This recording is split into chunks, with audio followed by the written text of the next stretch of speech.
ဂျက်တီသူဟိဖခင်စူဆောင်းထားသောပစ္စည်းများကိုတင်စီနေစဉ်အလွန်တန်ဖိုးထားပြီးထိမ့်သိမ်းထားသည့်ဗုဒ္ဓရုပ်ပွားသောအဆောင်လက်ခွက်အဆောင်ဖျားအချို့ကိုတွေ့ရှိခဲ့တယ်။ထိုအရာများကဘာလဲဆိုသည်ကိုသိရှိရန်အွန်လိုင်းတွင်ရှာဖွေကြည့်ရာထိုင်းနိုင်ငံ၏အကျော်ကြားဆုံးအဆောင်ဖျား၅မျိုးကြောင့်မိတ်ဆက်ထားသည့် website မျက်နှာတစ်ခုကိုတွေ့ရှိခဲ့တယ်။သူ့လက်ထဲတွင်ရှိသောအဆောင်ဖျားတစ်ခုမှာ website ပေါ်ရှိပုံနှင့်တစ်ထက်တည်းတူနေတယ်။အချက်လက်များအရ၎င်းမှာအဆောင်ဖျားများ၏ဘရင်ဟုလူသိများသည့်ကျင်းရကျောင်းတော်မှစုံတဲ့အဆောင်ဖျားဖြစ်သည့်အလွန်ပင်လူကြိုက်များလာတယ်။၎င်းမှာအလွန်ဟောင်းနှွမ်းသည့်အတွက်အချိန်ကြာလာသည့်နှင့်အမျှတန်ဖိုးမှလည်းတိတိတသာမြင့်တက်လာခဲ့ပြီးစူဆောင်းသူများအလွန်မှတ်မောသည့်အရာတစ်ခုဖြစ်နေတယ်။ဤအချက်များကိုသိရှိပြီးနောက်ဂျက်မှာအလွန်စိတ်လှုပ်ရှားသွားပြီးအစစ်အမှန်ခွဲခြားပေးနိုင်သည့်နာမည်ကြီးဘလော့ဂါတဦးကိုချက်ချင်းရှာဖွေဆက်သွယ်ခဲ့တယ်။သူဒီအခြေအနေကိုရှင်းပြပြီးသူရှာဖွေတွေ့ရှိသမျှအဆောင်ဖျားအားလုံး၏ဓာတ်ပုံများကိုပေးပို့ခဲ့တယ်။ထိုဘလော့ဂါကချက်ချင်းပင်တုံ့ပြန်နေပြီးတန်ဖိုးအရှိဆုံးဟုထင်ရသောစုံတဲ့အဆောင်ဖျားမှာအစစ်မဟုတ်ကြောင်းကြံရှိသောအရာများမှာ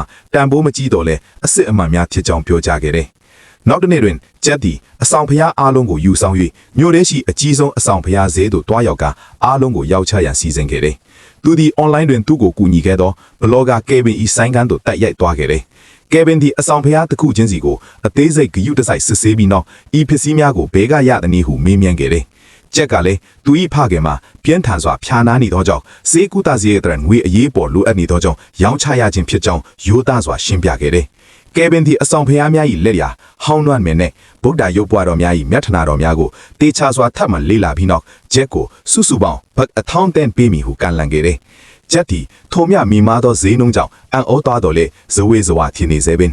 အခြားအရာအလုံးအစစ်ဖြစ်နေပါကအာပြစ်အတံပိုးရှိဆုံးစုံသည့်အဆောင်ဖျားကအတုဖြစ်နေရသည်နည်းဟုသူသိချင်နေတယ်။ကေဗင်ကစုံသည့်အဆောင်ဖျားညမှာထိုင်းနိုင်ငံတွင်အကြော်ကြားဆုံးဖြစ်သလိုအတုအပလောက်ခံရဆုံးလည်းဖြစ်ကြောင်းရာစုနှစ်ပေါင်းများစွာကတည်းကအတုများစွာထွက်ပေါ်လာခဲ့ကြောင်းပြပြခဲ့တယ်။ဂျက်ဤအဆောင်ဖျားမှာအတုဖြစ်တော်လေလက်ရာမှာအလွန်ကောင်းမွန်သောကြောင့်နောင်တွင်လူများကိုအတုခွဲခြားနည်းတင်ကြားပေးရန်အတွက်နမူနာအဖြစ်အသုံးပြုမိဟုပြောခဲ့တယ်။ထို့နောက်ကယ်ဗင်ကဂျက်နေဖြစ်တန်တရားရှိပါကအခြားဆိုင်များသို့တွားရောက်ပြသနိုင်တော်လေသူ၏ကမ်းလှမ်းချက်မှာကြာရှည်မခံမို့ဟုတတိပေးခဲ့တယ်။ထိုစဉ်အခြားဝါဒနာပအရောင်းဝယ်သမားတဦးလည်းရောက်လာပြီးထိုစုံတဲ့အဆောင်ဖျားမှာအတူဖြစ်တယ်ဟုပင်ထောက်ခံပြောဆိုခဲ့တယ်။ဂျက်ကဝေခွဲမရနေပြီးဈေးအနှင်းငယ်ထပ်တိုးပေးနိုင်မလားဟုမေးတာကယ်ဗင်ကဂျက်၏အခက်အခဲကိုနားလည်သောကြောင့်ဘတ်1000အထိတိုးမြင့်ပေးခဲ့တယ်။သူတို့အရောင်းဝယ်တွေ့လူနီအချင်းဂျိန်းနီဟုခေါ်သောအတွေ့အကြုံရှိကုန်းတဲ့သူဆိုင်တဲ့သူဝင်လာခဲ့တယ်။ဂျိန်းနီသည်ဂျက်ယူဆောင်လာသောအဆောင်ဖျားအရေးအတွက်ကိုမြင်ပြီးအံ့ဩသွားပြီးတေထာကြည့်ရှုခြင်းတောင်းခံခဲ့တယ်။သူမသည်တခုချင်းစီကို